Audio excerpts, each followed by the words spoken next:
Hey everybody, it's me again, the one and only Cave Cat, back with another exciting episode of Cave Cat's movie and TV reviews.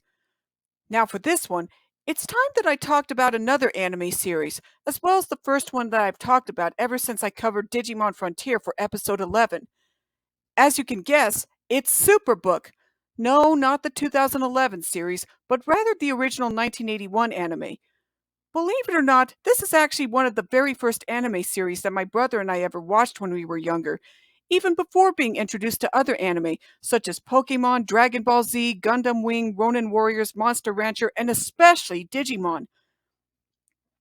This was years before I even knew what anime was, up until the late 90s, with the introduction of both Pokemon and Digimon. But anyway, to start things off, Superbook was an anime series that first premiered in 1981, produced by Japanese animation studio Tatsunoko Productions, whom a lot of you might remember for producing other anime series prior to this one, more famously Speed Racer, the Time Boken Yatterman franchise, and especially Samurai Pizza Cats, and many others. The series followed the adventures of a young boy named Christopher Peepers and a young girl named Joy, who discover a mysterious book while they were cleaning out the attic of Chris's house one day. Though in the English dub, the house that Chris lives at is often referred to as the house just down the street and around the corner, according to the narrator. Anyway, once Chris and Joy discover this strange book, they try to open it to no success, until this book is revealed to be alive and able to open on its own, all while introducing itself as the titular Superbook. And after introductions are made, Superbook then proceeds to whisk Chris and Joy back in time to witness various biblical stories as they happened. While at the same time, Chris and Joy are also accompanied by Gizmo, a large child-sized red robot who is basically an enlarged version of Chris's small wind-up toy robot, also named Gizmo. Once Chris, Joy, and Gizmo have been brought back in time, they end up getting to experience the corresponding Bible story for themselves, even though they will also get to interact with the biblical figures of the stories. Sometimes the biblical figures that our main trio meet with will also give some exposition of what happened in the story, especially since in the first season, when Chris, Joy, and Gizmo get whisked into the story, they will sometimes appear just as the story has gotten past the more pivotal parts.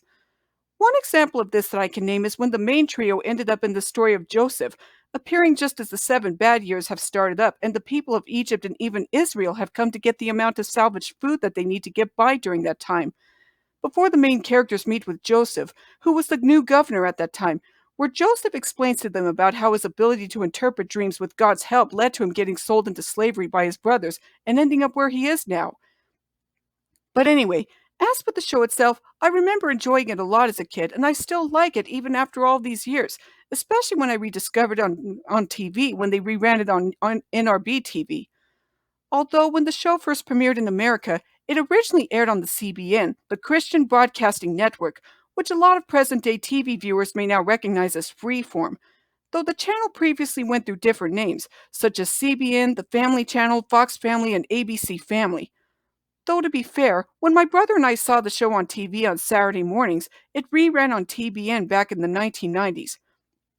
I mean, yeah, there were some interesting Christian shows that aired on TBN during that time, such as the Gospel Bill Show, Quigley's Village, and several others. But back to Superbook.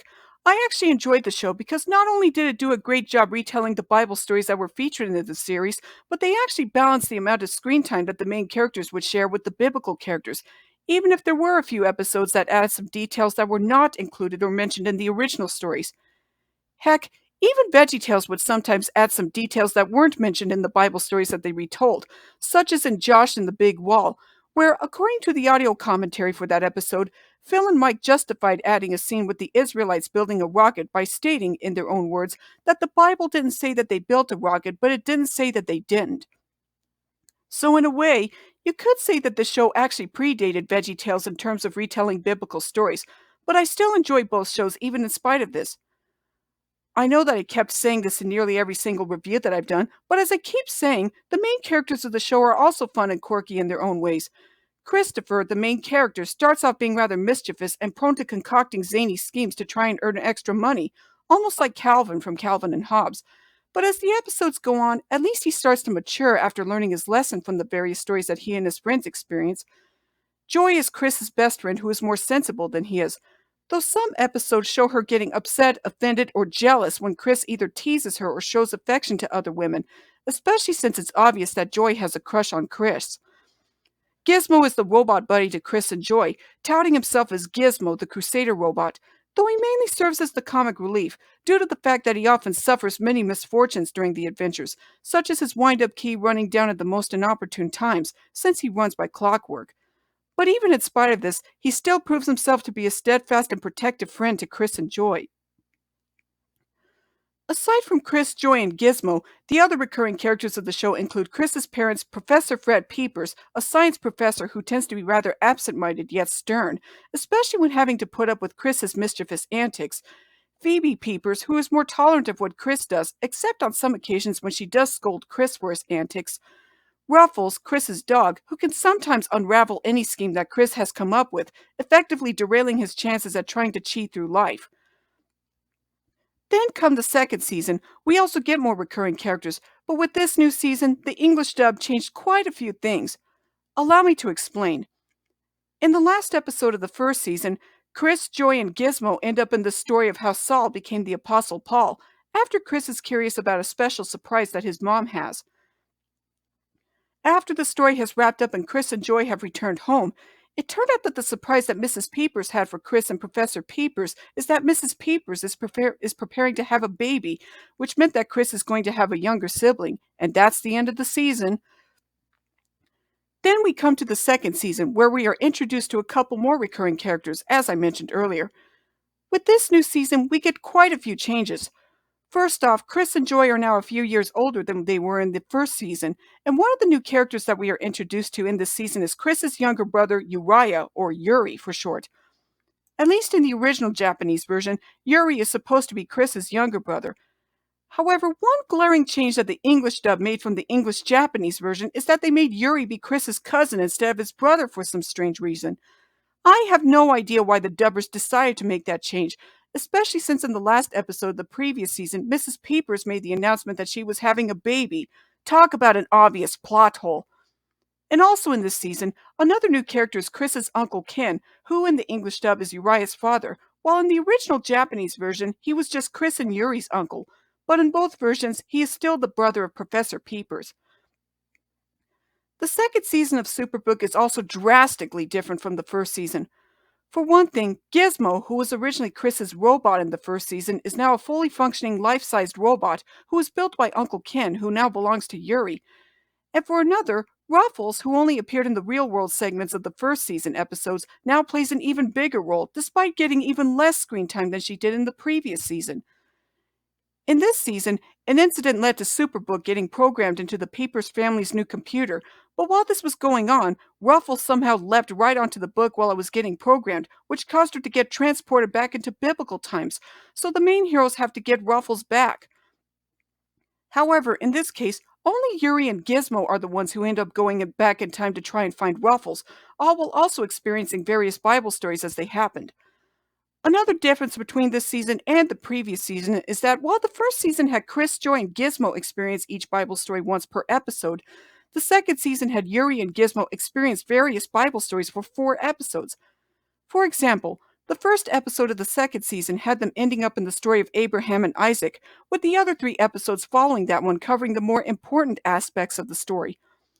Also, unlike the first season, Gizmo in the second season is also revealed to have the ability to transport himself and Yuri to different times in the Bible, as well as enabling two-way communication, which allows Yuri to talk with Chris and Joy from back in the real world about how the search for Ruffles is going, which Gizmo did not do in the first season.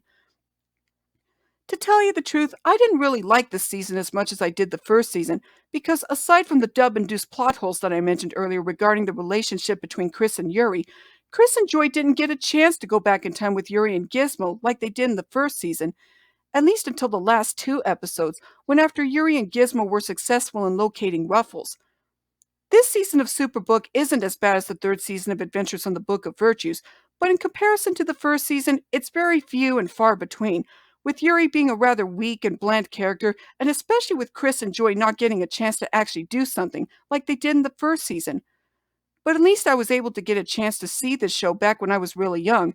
So at the very least, I will give the entire Superbook anime 8 stars, because why not? If any of you are wondering what my thoughts are on the 2011 Superbook series, allow me to sum them up in one word and one word only: weak sauce. I never saw the 2011 series, but I can tell just from the art style and especially from reviews regarding the series that it isn't as charming or as appealing as the original 1981 anime. If any Japanese anime studio would ever make a reboot of the original Superbook anime, I would definitely take that over the 2011 Superbook series. No offense to anyone who likes the 2011 series, mind you. But anyway, that wraps it up for this episode of Cave Cat's movie and TV reviews. As mentioned before, be sure to like and subscribe to my YouTube channel for more videos from me, whether they're more episodes or whatever video that I'll come up with next. So until next time, later!